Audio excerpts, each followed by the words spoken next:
कहानी की शुरुआत होती है स्कॉटलैंड के एक RAF एयरबेस पर, जहां काफी तेजी से तैयारियां चल रही थी। एक फ्लाइट वहां लैंड करने वाली थी जिसे हाईजैक कर लिया गया था। इस सिचुएशन को संभालने के लिए कर्नल ड्रमंड को बुलाया गया। फिर जैसे ही वो बेस पर पहुंचा तो एक ऑफिसर ने उसे बताया कि उनका मानना था कि प्लेन का पायलट और को पायलट दोनों मर चुके थे, और साथ ही उन्हें ये खबर भी मिली थी कि प्लेन में कम से कम एक ऐसा इंसान मौजूद था जो जर्मन आतंकवादी वॉच लिस्ट में शामिल था। इसके बाद ड्रमंड कंट्रोल सेंटर की तरफ बढ़ा। वहां एक ऑफिसर प्लेन से संपर्क में था और लैंडिंग इंस्ट्रक्शंस दे रहा था, जबकि दूसरा ऑफिसर उनकी फ्लाइट पर नजर रखे हुए था। फिर कुछ ही देर बाद प्लेन रनवे पर उतर गया, लेकिन लैंडिंग काफी मुश्किल थी। लैंडिंग होते ही ड्रमंड ने अपने फौजियों से विजुअल कॉन्फर्मेशन मांगी और तुरंत प्लेन से संपर्क किया ताकि अंदर की सिचुएशन समझ सके। लेकिन तभी अचानक प्लेन के एक दरवाजे के पास थोड़ी हलचल दिखाई दी और अगले ही पल एक पैराशूट नीचे गिरा। तब फौजियों ने देखा कि एक छोटा लड़का उससे नीचे उतर रहा था।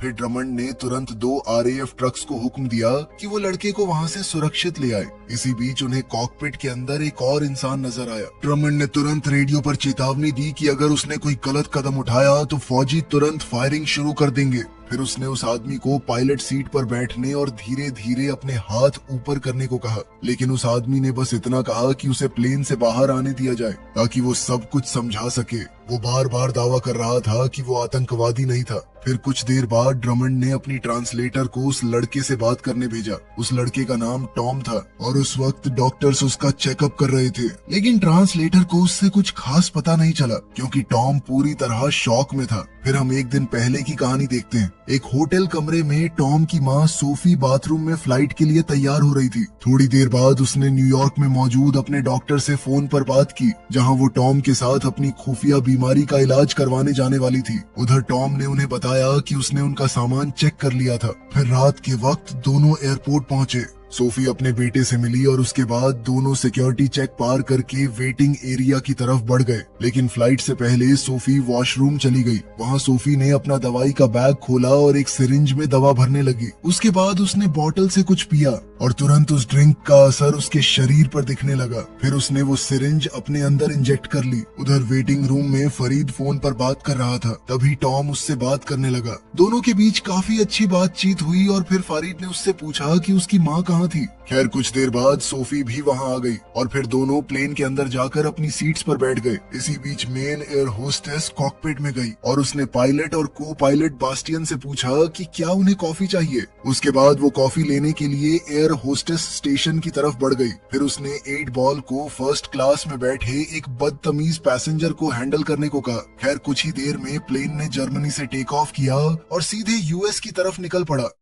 इसके काफी घंटों बाद सोफी वॉशरूम से अपनी सीट पर वापस आई। वो अपनी नोटबुक में कुछ लिख रही थी कि तभी उसे अंदर अपनी और अपने पति की एक तस्वीर मिली। तस्वीर देखते ही उसे पुराने दिन याद आने लगे थे। उसकी यादें एक आम परिवार के माहौल से शुरू हुई, लेकिन धीरे धीरे हालात काफी खतरनाक बन गए। वो और उसका पति अपने छोटे बच्चे के साथ किसी सुनसान जगह पर फंस गए थे। तब मदद लाने के लिए उसका पति वहां से चला गया, जबकि सोफी बच्चे के साथ वहीं रुक गई। खैर फिर इधर फ्लाइट में सोफी ने महसूस किया कि प्लेन के सामने वाले हिस्से में कुछ गड़बड़ चल रही थी। 8 बॉल एक गुस्सैल पैसेंजर को कंट्रोल करने की कोशिश कर रहा था कि तभी एक एयर मार्शल ने आकर उस आदमी को काबू किया। फिर कुछ ही पल बाद दूसरा एयर मार्शल भी उनके पास आ गया, लेकिन असली शौक अभी बाकी था। जब दोनों मार्शल्स उस यात्री से बात कर रहे थे, तब 8 बॉल ने अचानक चाकू निकाला और दूसरे मार्शल को मार डाला। उसी वक्त वो पैसेंजर पहले मार्शल पर टूट पड़ा। फिर 8 बॉल ने पूछा कि तीसरा एयर मार्शल कहाँ था।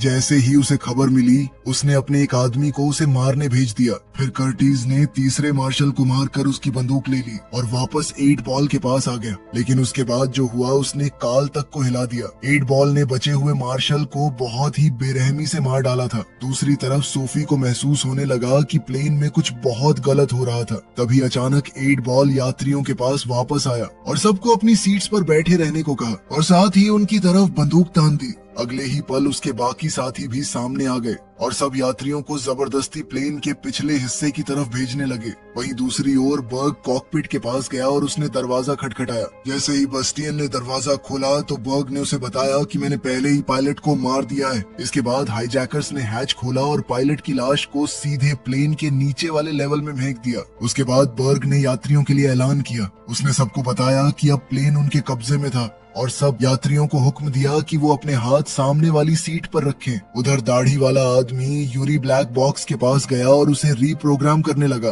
काम खत्म होते ही उसने कॉकपिट में जाकर बर्ग को इसके बारे में बताया। फिर को पायलट ने ट्रेन का रूट मोड़ दिया। वहीं दूसरी तरफ टॉम अपनी माँ के लिए डर रहा था, मगर सोफी ने उसे शांत रहने को कहा। लेकिन फिर भी टॉम ने प्लेन का प्लान देखकर उसे एक ऐसी जगह बताई जहाँ वो धूप से बच सकती थी। इसी बीच कर्टिस फारिड को सीट से उठाकर प्लेन के आगे की तरफ ले गया, जबकि कार्ल 8 बॉल को शांत करने की कोशिश कर रहा था। मगर तभी टॉम चुपके से अपनी सीट से निकल गया। अब सोफी भी तुरंत उसके पीछे भागने लगी, लेकिन 8 बॉल भी उनके पीछे आ गया और फिर उसने टॉम के सामने ही सोफी को गोली मार दी। ये देखकर बेचारा टॉम पूरी तरह टूट गया था। फिर 8 बॉल ने उस लड़के को पकड़ लिया, लेकिन कार्ल ने बीच में आकर टॉम को वापस उसकी सीट पर बिठा दिया और उसे वहीं चुपचाप बैठे रहने को कहा। फिर थोड़ी देर बाद बर्ग और कर्टिस कॉरिडोर में मिले और कर्टिस ने उसे बताया कि अभी क्या हुआ था। ये सुनते ही बर्ग सीधे 8 बॉल के पास पहुंचा और उसे चेतावनी दी कि अगर उसने दोबारा ऐसा कुछ किया तो वो उसे खुद मार डालेगा। लेकिन फिर भी उसने सोफी की मौत को बाकी यात्रियों के लिए एक धमकी की तरह इस्तेमाल किया। इसके बाद कहानी फ्लैशबैक में चली गई। हम देखते हैं कि सोफी अपने बच्चे के साथ गाड़ी में बैठी थी और अपने पति का इंतजार कर रही थी, जो मदद लाने गया था। काफी देर तक इंतजार करने के बाद सोफी खुद गाड़ी से बाहर निकली और जंगल के अंदर अपने पति के पैरों के निशान के पीछे चलने लगी। फिर कुछ देर बाद उसे एक सुनसान घर दिखाई दिया। उसे लगा शायद उसका पति अंदर हो, मगर जैसे ही वो घर के अंदर गई उसने जमीन पर खून देखा। वो उस खून का पीछा करते हुए बेसमेंट की तरफ बढ़ने लगी कि तभी अचानक एक वैम्पायर अंधेरे से बाहर निकला और उसके पीछे भागने लगा। बेचारी सोफी ने किसी तरह बेसमेंट में खुद को बंद कर लिया, लेकिन अंदर जाकर उसके होश उड़ गए क्योंकि वहाँ उसका पति मरा हुआ पड़ा था। उसी वक्त वो वैम्पायर बेसमेंट की खिड़की तोड़कर अंदर घुसने की कोशिश करने लगा। सोफी ने उसे रोकने की कोशिश की, लेकिन फाइट के दौरान वैम्पायर ने उसे काट लिया और अगले ही पल सूरज की रोशनी पड़ते ही वो वैम्पायर जलकर मर गया। फिर अचानक सोफी की आंख खुली और वो वापस प्लेन में थी और अब भी जिंदा थी। फिर कुछ देर बाद सोफी को प्लेन के होल्ड एरिया से कुत्तों की आवाजें सुनाई दी तो वो हैच के जरिए नीचे उतर गई। उधर बर्ग फरीद और 2 आदमियों को जबरदस्ती एक आतंकी मैसेज पढ़ने पर मजबूर कर रहा था। इधर होल्ड में कर्टिस और यूरी बॉम्ब बनाने के लिए सामान ढूंढने नीचे आए थे कि तभी सोफी एक गाड़ी के नीचे छुप गई। जल्द ही यूरी बॉम्ब सेट करने लगा। उसी वक्त सोफी एक कुत्ते तक जा पहुंची और उसका खून पीने लगी। वो कुत्ता इतनी जोर जोर से आवाजें करने लगा कि यूरी परेशान हो गया और वापस होल्ड एरिया में आ पहुंचा। लेकिन जैसे ही उसे गाड़ी के पीछे छुपी सोफी दिखी तो सोफी तुरंत उस पर टूट पड़ी और उसे मार डाला। उसी वक्त फरीद भी पैसेंजर्स के बीच आ गया और सीधा टॉम के बगल में जाकर बैठ गया। दूसरी तरफ सोफी का शरीर तेजी से वैम्पायर फॉर्म में बदलने लगा था। उसे महसूस हुआ कि उसके दांत बाहर निकल रहे थे। वो तुरंत अपनी दवाई ढूंढने लगी और इंजेक्शन तैयार करने लगी। लेकिन तभी उसने बर्ग को यूरी से बात करते सुना। बर्ग कह रहा था कि जंप में सिर्फ 10 मिनट बचे थे। ये सुनते ही सोफी वापस यूरी की लाश के पास गई और उसका खून पीने लगी। इससे उसका शरीर और भी तेजी से बदलने लगा। फिर वो धीरे धीरे प्लेन के मेन सेक्शन की तरफ लौट आई। उधर हाईजैकर्स ने यात्रियों से झूठ बोला कि अगर किसी ने अपनी सीट छोड़ी तो वो जहरीली गैस रिलीज कर देंगे। उसके बाद सब होल्ड एरिया में गए जहाँ उन्हें यूरी की लाश मिली। उसके पास एक कुत्ता खड़ा था जिसे सोफी ने जानबूझकर छोड़ दिया था ताकि ऐसा लगे कि यूरी को उस कुत्ते ने मारा था। इसी बीच सोफी प्लेन के पिछले हिस्से में टॉम को लेने के लिए पहुंच गई थी। उसे देखते ही यात्री घबरा गए और उन्हें लगा कि अब गैस रिलीज हो जाएगी। खैर सोफी टॉम को लेकर कॉकपिट की तरफ बढ़ गई, लेकिन वहां पहुंचकर उन्हें पता चला कि पायलट्स पहले ही प्लेन छोड़कर जा चुके थे। फिर सोफी वापस यात्रियों के पास आई। उसने पूछा कि किसी को प्लेन उड़ाना आता है क्या? इस पर एक आदमी ने कहा कि मैं ट्राई कर सकता हूँ। फिर वो सोफी के साथ कॉकपिट में चला गया। अब जैसे ही दोनों अंदर गए तो सोफी ने फरीद के पहुंचने से पहले कॉकपिट का दरवाजा लॉक कर दिया। उधर हाईजैकर्स स्कूबा गियर पहनकर प्लेन से कूदने की तैयारी कर रहे थे। साथ ही बर्ग उस आदमी के संपर्क में था जो समुद्र में उन्हें पिकअप करने वाला था। वहीं कॉकपिट के अंदर सोफी का शरीर और भी खतरनाक तरीके से बदल रहा था, जिसे देखकर टॉम भी डरने लगा। तभी उस आदमी को समझ आया कि प्लेन ऑटो पायलट पर चल रहा था। इसके बाद सोफी ने सिक्योरिटी मॉनिटर में हाईजैकर्स को देखा और उस आदमी से कहा कि हाईजैकर्स के कूदने तक इंतजार करे और उसके बाद ही ऑटो पायलट बंद करे। लेकिन 8 बॉल को अब समझ आ गया था कि सोफी अभी जिंदा थी। वो उसे ढूंढने के लिए बर्ग के साथ वापस प्लेन में घुस आया। तभी एक यात्री ने उन्हें बता दिया कि सोफी कॉकपिट में थी। ये सुनते ही दोनों कॉकपिट के बाहर पहुंच गए और दरवाजा खोलने को कहने लगे। लेकिन सोफी ने कॉकपिट वाले आदमी से कहा कि प्लेन को फिर से यूएस की तरफ मोड़ दे, मगर वो आदमी बोला कि यूरोप ज्यादा पास था। लेकिन सोफी को देखकर वो इतना डर गया था कि उसने बिना बहस किए उसकी बात मान ली। फिर जैसे ही हाईजैकर्स ने प्लेन के रूट को बदलते हुए देखा तो उन्होंने एक पैसेंजर को मारने की धमकी दे दी। फिर बर्ग ने बिना सोचे उस यात्री को गोली मार दी। इसके बाद उसने सोफी से कहा कि जब तक वो कॉकपिट का दरवाजा नहीं खोलेगी तब तक वो एक एक करके सबको मारता रहेगा। उसके बाद उसने 8 बॉल को हुक्म दिया कि वो अगला शिकार लेकर आए। वो दरिंदा जब भीड़ में गया तो एक छोटी लड़की को पकड़कर बर्ग के सामने ले आया। बर्ग ने अब उस लड़की को सामने खड़ा कर दिया ताकि सोफी उसे देख पाए, लेकिन वो लड़की को कोई नुकसान पहुंचा था उससे पहले ही सोफी तुरंत कॉकपिट से बाहर निकली। अगले ही पल वो बर्ग पर टूट पड़ी और उसके गले में दांत घुसा दिए। ये देखकर बस्टियन और बाकी पैसेंजर्स की रूह कांप गई और वहीं कॉकपिट में मौजूद आदमी ने तुरंत दरवाजा बंद करके लॉक कर दिया। इधर सोफी ने बर्ग का खून पीना खत्म किया और फिर बाकी हाईजैकर्स के पीछे भागी। सब डरकर होल्ड एरिया की तरफ भागने लगे, लेकिन असली मौत का खेल अब शुरू हुआ। बर्ग का शरीर भी धीरे धीरे बदलने लगा था। फिर जैसे ही सोफी ने उसकी आवाज सुनी तो वो तुरंत वापस आई और उसका खात्मा कर दिया। इधर 8 बॉल ये सब अपनी आंखों से देख रहा था। उसके बाद सोफी कॉकपिट के दरवाजे के पास गई और टॉम को बोला कि वो दरवाजा बिल्कुल न खोले, क्योंकि वही उसके लिए सबसे सुरक्षित जगह थी। फिर वो वॉशरूम में चली गई, जहां शीशे में उसने देखा कि उसकी ट्रांसफॉर्मेशन कितनी ज्यादा बढ़ चुकी थी। दूसरी तरफ हम देखते हैं कि 8 बॉल ने सोफी का बैग चेक किया और कुछ देर बाद वो उसकी नोटबुक लेकर बाकी हाईजैकर्स के पास लौट आया। नोटबुक पढ़कर उसने सबको बताया कि सोफी असल में एक वैम्पायर थी, लेकिन कार्ल ने अपनी आंखों से कुछ नहीं देखा था। इसलिए जब बाकी लोग सोफी के हमलों के बारे में बताने लगे तो उसने किसी की बात पर यकीन नहीं किया। वो ज्यादा परेशान 8 बॉल की भयानक सोच से था।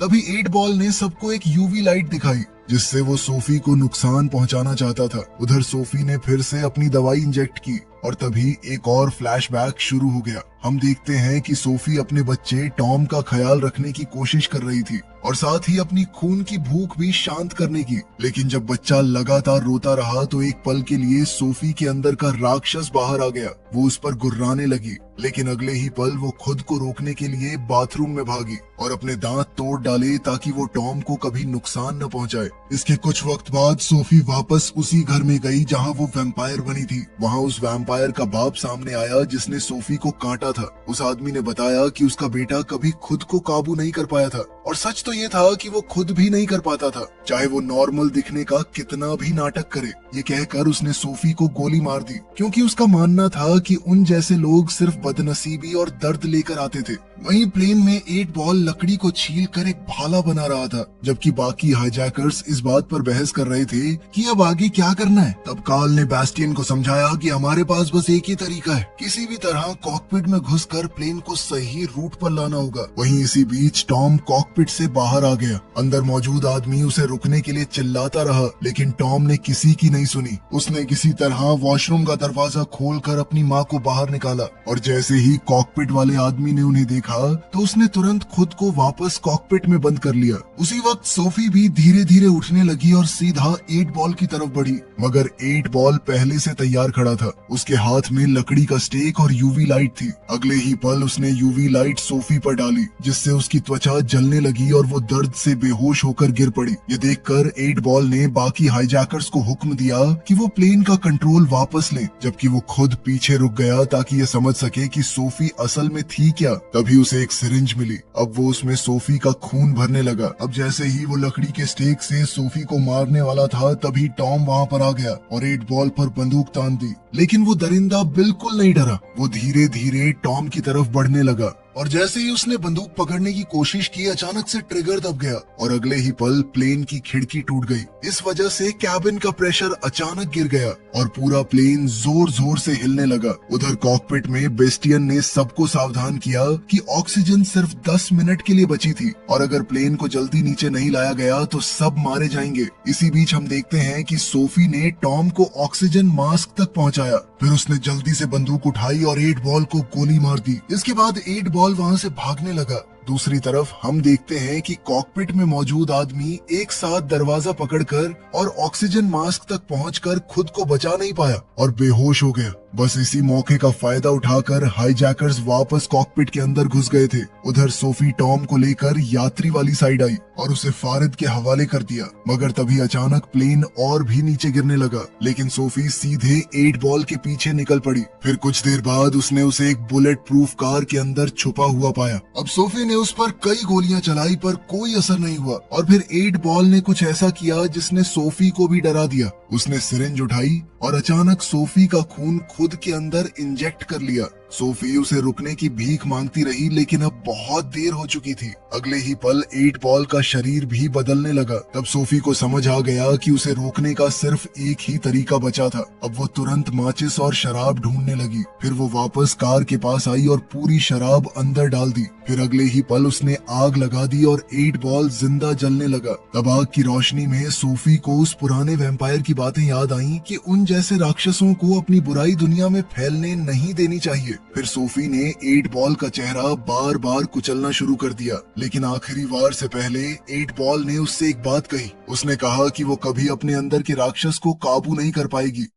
इसके कुछ देर बाद प्लेन आखिरकार स्टेबल हो गया, लेकिन हाईजैकर्स ने देखा कि होल्ड एरिया में आग लगी थी। वो नीचे जाने ही वाले थे कि तब तक सोफी किसी तरह आग पर काबू कर चुकी थी और वापस प्लेन के अंदर घुस रही थी। लेकिन जैसे ही हाईजैकर्स ने उसे देखा तो उन्होंने तुरंत फायरिंग शुरू कर दी। ये देखकर सभी यात्री बुरी तरह घबरा गए और सब आगे की तरफ भागने लगे। उन्हीं में फारिड भी था जो टॉम को लेकर भाग रहा था। मगर बाद में हाईजैकर्स जब वापस बुलेट प्रूफ कार के पास पहुंचे तो उन्होंने देखा कि 8 बॉल अभी भी जिंदा था, लेकिन अगले ही पल वो अचानक कर्टिस पर टूट पड़ा और उसका खून पीने लगा। फिर वो कार से बाहर निकला और बाकी लोगों के पीछे भागने लगा। उधर सोफी ने होल्ड एरिया का दरवाजा बंद कर दिया था। तभी उसे टॉम की आवाज सुनाई दी जो चिल्लाकर कह रहा था, ये सब लोग मुझे मारना चाहते हैं। लेकिन फरीड ने तुरंत कहा कि वो उसे कोई नुकसान नहीं पहुंचाएंगे। लेकिन बाकी पैसेंजर ऐसा ही सोच रहे थे, क्योंकि उसी वक्त एक पैसेंजर ने सोफी पर गोली चला दी। ये देखते ही सोफी उस पर टूट पड़ी। बाकी लोग उसे रोकने की कोशिश करने लगे, लेकिन वो सबको झटके से हटाकर सीधे फारिद की तरफ बढ़ने लगी। लेकिन फिर टॉम ने किसी तरह उसे समझाया और फारिद को न मारने के लिए मना लिया। लेकिन इतने में उस दूसरे पैसेंजर ने उस पर बंदूक तान दी थी। लेकिन तभी सोफी को होल्ड एरिया से दूसरे वैम्पायर्स की आवाजें सुनाई दी। उसे समझ आ गया था कि अगर वो वापस प्लेन में आ गए तो सब खत्म हो जाएगा। अगले ही पल वो नीचे भागी और 8 बॉल को एक दरवाजे के पीछे बंद करने की कोशिश करने लगी। फरीद भी उसकी मदद के लिए नीचे आ गया, लेकिन 8 बॉल ने तुरंत उसे काट लिया। तभी दूसरे आदमी ने 8 बॉल को गोली मार दी जब वो दरवाजा तोड़कर बाहर निकलने लगा था। लेकिन अब फारिद जख्मी हो गया था और फिर सोफी को एक बहुत ही मुश्किल फैसला लेना पड़ा। उसने तुरंत फारिद का हाथ काट डाला ताकि इन्फेक्शन उसके पूरे शरीर में न फैल सके।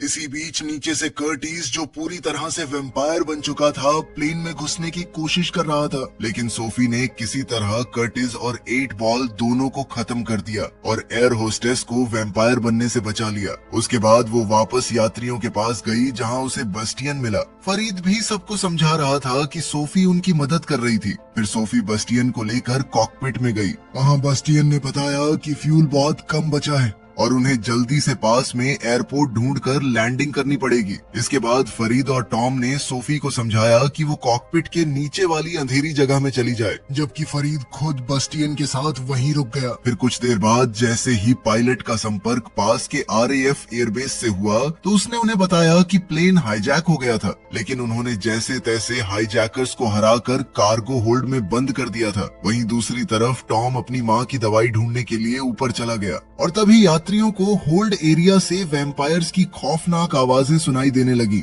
उनमें से एक जख्मी पैसेंजर, जो कि वैसे भी मरने ही वाला था, खुद वैम्पायर्स के पास चला गया। उसने 8 बॉल को आजाद कर दिया और खुद को काटने के लिए बोला।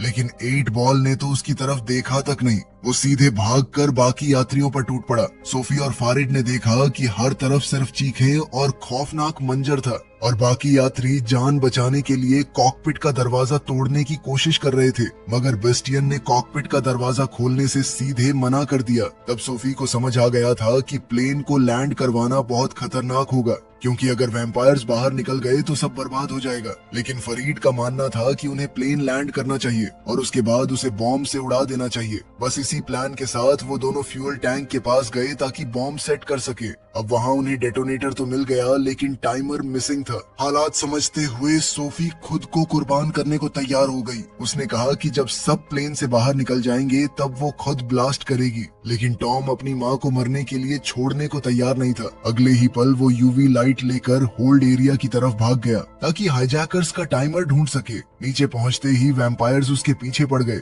लेकिन टॉम किसी तरह सबसे बचता हुआ आगे बढ़ता रहा। आखिरकार उसे सही टाइमर मिल गया और वो लेकर कॉकपिट की तरफ लौटने लगा, लेकिन तभी वैम्पायर्स ने उस पर हमला कर दिया और उसके हाथ से यूवी लाइट गिर गई। इधर कॉकपिट से सोफी यह सब देख रही थी और अगले ही पल वो टॉम को बचाने के लिए भाग पड़ी। जाने से पहले उसने बैस्टियन से पूछा कि प्लेन सही डायरेक्शन में जा रहा है ना। बैस्टियन ने बताया कि प्लेन ऑटो पायलट पर है और अब एयर ट्रैफिक कंट्रोल वालों की मदद से कोई भी सुरक्षित लैंडिंग करवा पाएगा। तब सोफी फेरिड की तरफ मुड़ी और उससे वादा लिया कि वो हमेशा टॉम का ख्याल रखेगा। उसके बाद उसने बास्टियन का खून पीना शुरू कर दिया, क्योंकि वो जानती थी कि अब वो पूरी तरह वैम्पायर बनने वाली थी। दूसरी तरफ टॉम को वैम्पायर्स ने घेर लिया था। तभी 8 बॉल ने उसकी चीख सुन ली और उसे अपना शिकार बनाने का ऐलान कर दिया, लेकिन उसके टॉम तक पहुंचने से पहले ही सोफी उस पर टूट पड़ी और फिर होल्ड एरिया में दोनों वैम्पायर्स के बीच खतरनाक फाइट शुरू हो गई। फाइट के दौरान 8 बॉल ने सोफी को काट लिया, लेकिन तब टॉम को एक खतरनाक आइडिया आया।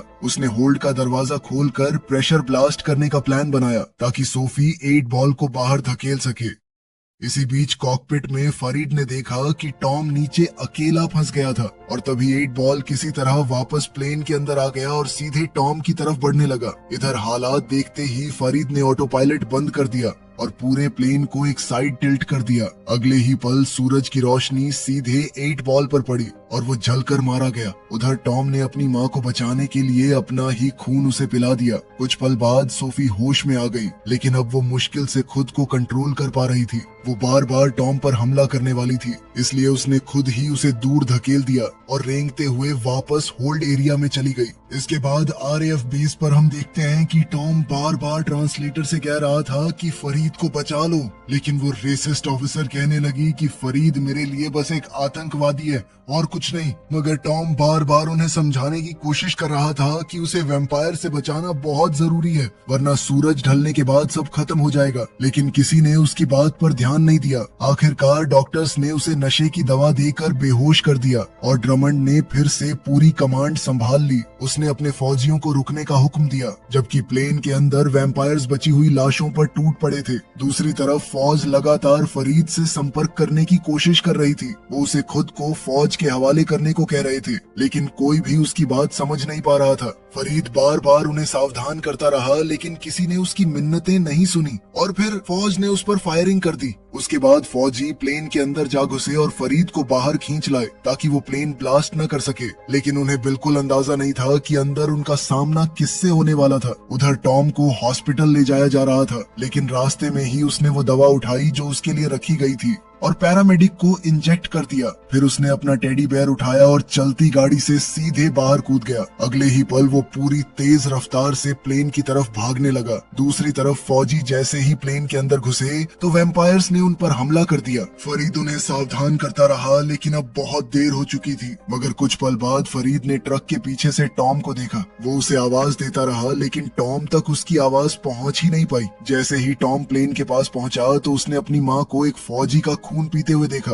वो जोर से उसे पुकारने लगा, लेकिन अब सोफी पहले जैसी नहीं रही थी और उसी पल टॉम को समझ आ गया कि उसकी माँ सच में खो चुकी थी। फिर उसने बिना एक पल सोचे प्लेन को उड़ा दिया। इतना जबरदस्त धमाका देखकर ड्रमंड और उसके फौजी भी दंग रह गए। आखिरकार फरीद अपनी बची कुची ताकत से मलबे के पास पहुंचा, जहां टॉम अकेला खड़ा था, और फिर दोनों एक दूसरे को गले लगाकर रो पड़े। वीडियो पसंद आई तो लाइक कर देना, चैनल को सब्सक्राइब कर लेना। मिलते हैं अगली वीडियो में।